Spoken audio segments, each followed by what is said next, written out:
quelle que soit la majorité nañu voter sans débat mooy kooku jaaxle na. moom mësul demander vote sans débat. du tout mësul sax appuyer disposition yi nga xam ne je pense xamu ban article dans la constitution bu ko permettre mu jàllale budget sans débat. sans débat oui.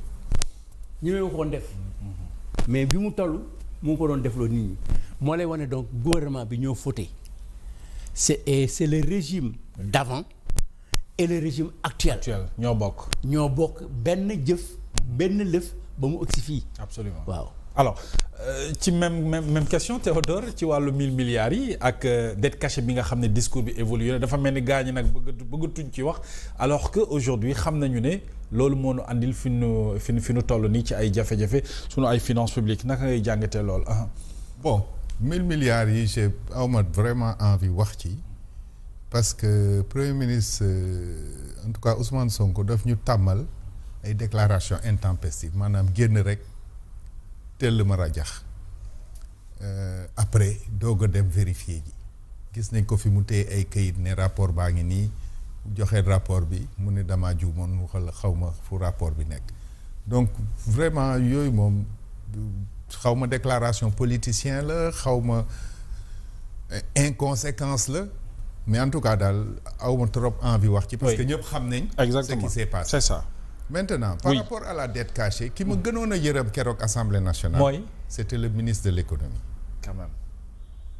Parce que tu sens l'intellectuel bi xam ne que mënul abonder dans ce sens.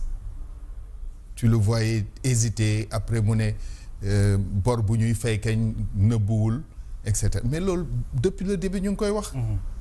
bor bu ñu nëbbu et il le dit devant le premier ministre. oui bor bu ñu nëbbu mooy lan. waaw.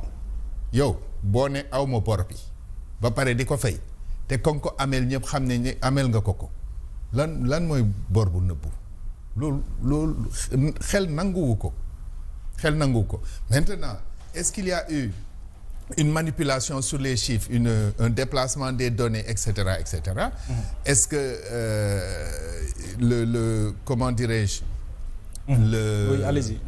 Est-ce que l'ancien gouvernement régime a manipulé les chiffres?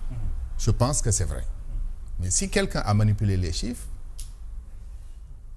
l'actuel ministre des Finances mënu ko ignorer. C'était le directeur de la programmation budgétaire. Oui, président Doudou Wade wax na ko léegi. donc Sénégal ak liy génn yëpp war na ko xam effectivement. donc mënul ñëw tey mu ne affaire bi yëguma ko woon xawma ko woon léegi lañ ko doog a gis rapport bee ko génne. nga gis on te parle de rapport IGF kii Cour des comptes certifié ko ñu waxaan Mazar mu def inventaire exhaustif transparence pour transparence nañu wane rapport yi nit ñi xam sur quelle base la ñu déplacer ay stock wala arrêter ay flux wala yokk fii et cetera donc cette histoire de dette cachée liñ ci xam aujourd'hui mooy conséquences yi mu jural Sénégal mooy un blocage des partenaires techniques et financiers le Sénégal est devenu un pays boo xam ne ñëpp a koy surveiller et moi je pense que le Premier ministre devrait faire une analyse prospective et se demander pourquoi à chaque fois que bu waxee rek soit la note du Sénégal est dégradée, soit les investisseurs les bons souverains du Sénégal sont décotés. Oui.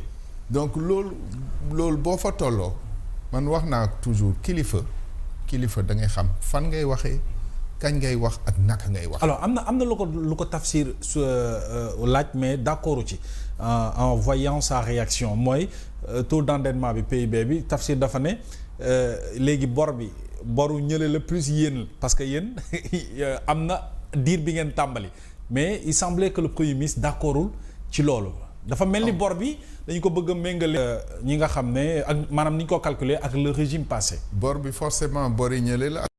parce que ñoom bi ñëwee ba léegi ñu ngi leb. oui quand même. ma fàttali rek que ni leb bi ñuy leb dans la sous-région ancien gouvernement bi daanu ci recourir torop boo jëlee masse globale ñoom li ñu leb en moins de 2 ans moo tolloog li ñële leb pendant 12 ans ci sous-région bi à peu près ay 2000 milliards donc seen bor la ak bor yi ñële de toute façon yooyu au passage may saluer l'intervention de Tafsir Thioye je pense que c'était l'une des interventions les plus puissantes c'est ça de ces dernières législatures oui, avec un calme avec une sérénité avec Absolument. Une connaissance parfaite de son dossier di ko féliciter encore une fois donc bori ñële la bori ñii la il faut qu'on arrête ces choses-là c'est la dette du Sénégal mais c'est important c'est la dette du Sénégal oui. Et aujourd'hui ñoom ñooy diriger Sénégal waaw man depuis le début dama koy wax boo yegsee ñu jox la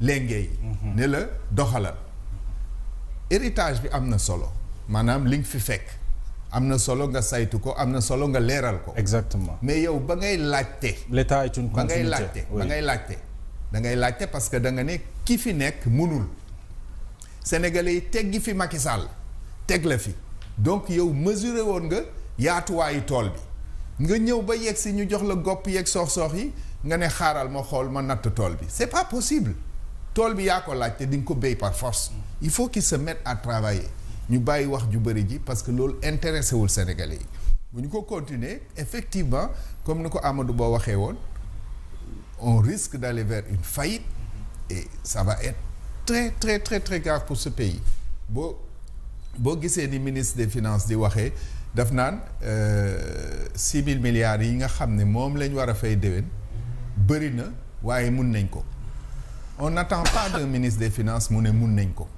on attend de lui mu ne nii ak nii lañ koy fay parce que ñoom dañ ne duñ restructurer dañuy def gestion active de la dette maanaam refinancement reprofilage c'est-à-dire dama am 1000 yu ma war a fay damay dem leb 1000 ci conditions yu gën a intéressant maanaam bu fekkoon ne bii dama ko leboon pour fay ko ci ñaari at bële dama koy leb pour fay ko ci juróomi at bu fekkee bi taux d'intérêt bi dafa nekkoon fukk yu nekk téeméer yu nekk da nga ciy teg juróom bële ma def ko téeméer yu nekk dama ciy teg ñett. c'est ça.